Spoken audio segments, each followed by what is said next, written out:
corps suintait d'une humidité froide. L'air était lourd, comme un souffle de mort. Camille avançait prudemment, chaque pas résonnant dans le vide. Soudain, un cri strident déchira le silence, résonnant dans les couloirs sombres.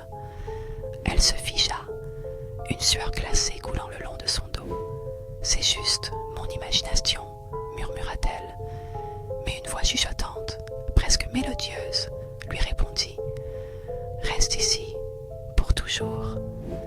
Le frisson d'effroi lui transperça la colonne vertébrale. Les ombres dansaient, glissant contre les murs, se moquant d'elle. Ses mains tremblaient, tandis qu'elle explorait une chambre abandonnée, les murs couverts de graffitis macabres. Au centre, une silhouette se tenait immobile, les yeux noirs comme l'enfer. Camille voulut fuir, mais ses jambes restèrent enracinées au sol.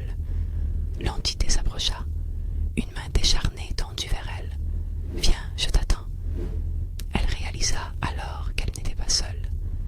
Des milliers de visages tourmentés l'entouraient, leurs cris silencieux implorant l'aide. En une fraction de seconde, la réalité se brisa.